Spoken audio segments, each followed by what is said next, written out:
Yes, diri sa Action Radyo. Action dyan, good afternoon. At sa aton mga listeners, good afternoon sa tanan. Yes, GM, thank you so much for the time. Now, first and foremost, ang update naton with regards to NEPC, so far on the last and final reading na ni attorney, no? And you have a joint venture agreement. Any reaction, Abi, on the part of Central Negros Electric Cooperative?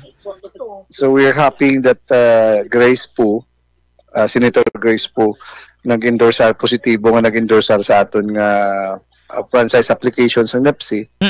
Ginaganaw naton nga next week magapadayon ang deliberation ini sa plenary. Nag-expectar kita nga may maayong resulta ini, no, sa Senado. Pero napasok man sa attorney sa inyo abi gina target abi nga plano para masuguran gid ang JVA? Yes, so I think we are within the time frame, no? Expected date naton. Although may mga bagay nga wala ta control kag initanan na sandig lang gid sa discretion kag wisdom sa aton nga mga senadores. So but we are hopeful nga as soon as possible, no, ma-aprobahan or mapasari ning prangkisang ini. Yes, we are positive about it. And we will set aside anay NEPC attorney kay para maangot to siya karon sa concern nato regarding blinding power interruption.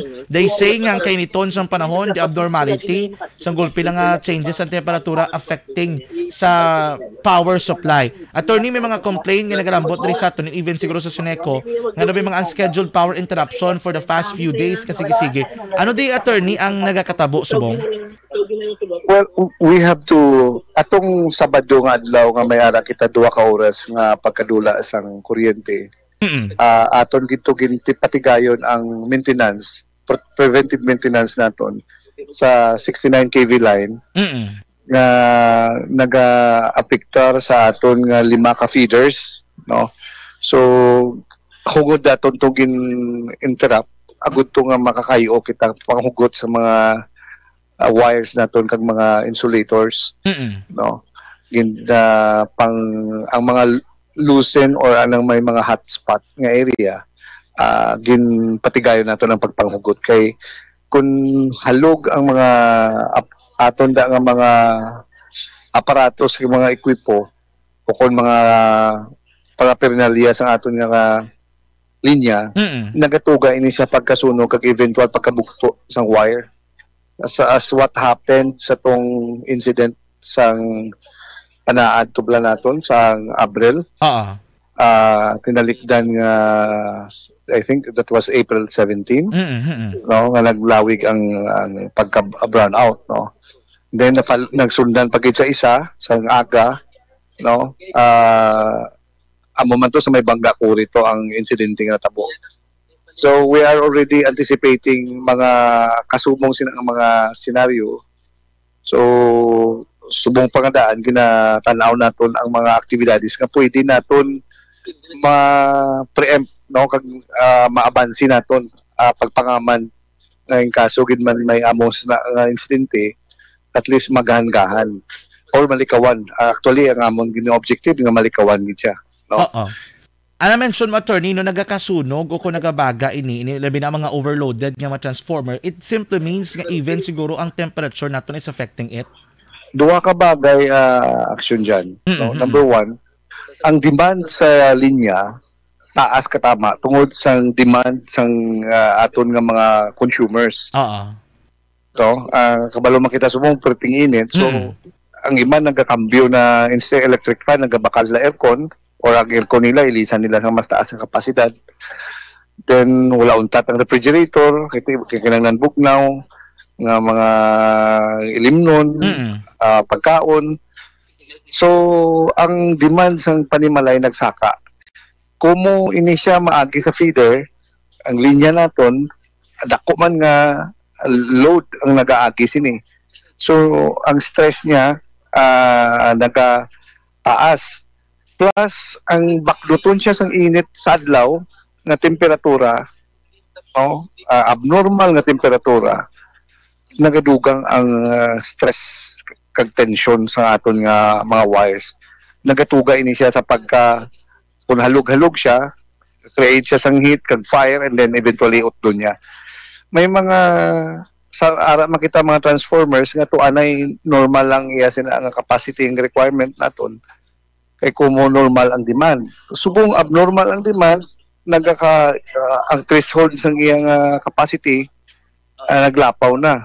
So, nagatuga naman sa pagkasunog sa aton nga mga transformer. Oh, okay. Pero attorney, di ba may mga demand, agataas ang demand? Ano usually nga mga inoras ni? May ara kita, tawag na natin, mga peak hours, something like that?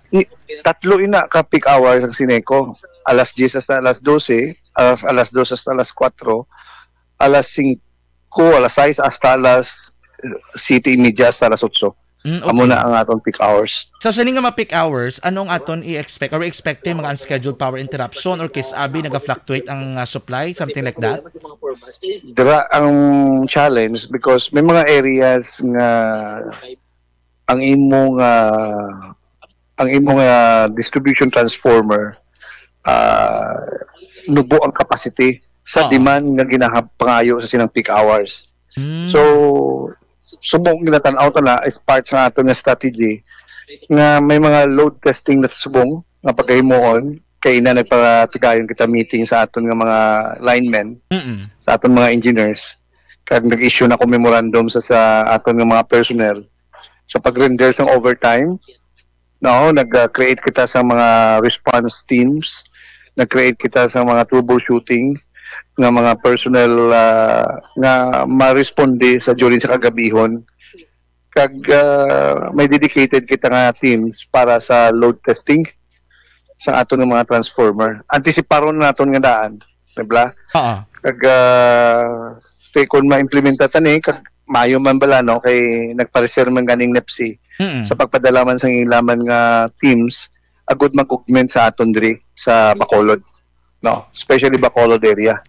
Okay. Kay kung may aragid man sang madamo gid nga mga insidente sang pagka-outages, brownout, masabat dayon kag ma-respondihan ta. That is supposed to be a question kung ano function para mo nagredo mga responders, sila immediate responder, attorney, kung may mga nagluntad nga power outages para lang taon nila i-check ang area kag i-troubleshoot. Yes, oo. Amo gid na kag hindi na kita magamit sa aton nga mga pinalanggat na consumers, hindi na kamo magamit sa hotline. Gamitan nyo ang aton nga Facebook page, sa pagpalayag sa inyong reklamo, lihitin mo reklamo. Why na hindi na kita magbutang na sa mga lingwahe pa nga hindi matulon. Oo, lihitin mo lang ang reklamo. Agud to nga ma-address nato, kay monitor na mo na may ara na dedicated sila nga one man front desk aton helplines nga magatanaw sila nga mga reklamo kag ma-monitor kay kung ang isa ka lugar action dyan, isa ka minuro madulaan kuryente kung 50 na mag-dial sa hotline hindi gid ma-accommodar kay kung 3-4 ba lang namo. So mas maayo gamiton ta ang social media sa positibo nga pamaagi nga mapaluntad ta sa kay Sineco ang mapabalota ang reklamo naton sa interruption. So for now, attorney, sufficient na ang team naton nga ginapreparar para in kaso por kaso makaresponde sila sa mga lugar nga nagasiling may power interruption. Yes, oo. Bastante na aton sa mga teams. Anyway, mo gid siguro kiti ang factors na plus mo man ang pagtaas ng demand, ang mainit nga panahon. So we hope, attorney, nga kabay pa mapadali-dali ning NEPSI nga ini kay ano paglantaw, this will be very much helpful. Yes, oo. Dako nga bagay kung marihab ang aton nga infrastruktura kag ma-upgrade ta aton nga mga transformers kag mga linya nga mga pila na kadekada way ma-upgrade naton. Pero anyway, siguro sa mas madali nga panahon ma-improve man naton ang power supply diri generation sa franchise area kasi Sineco kag kabay pa nga hindi magdugay nga may mga series of unscheduled power interruption every day, attorney, Yes, and we will improve our voltage quality, avoid ta mga low voltage na scenario kag ang pagkadula gid sa power. Oo, amo na, importante gid na. Anyway, attorney, thank you so much gid sa pag-explain si Nidri kay kabalo ko kamo damo dara na baton complaint kami daw may ara man nagakabato regarding si Nidri, attorney. Mayong hapon action dyan. Thank you gid. Thank you so much. Action Reports Afternoon Edition. General Manager sang Sineco ang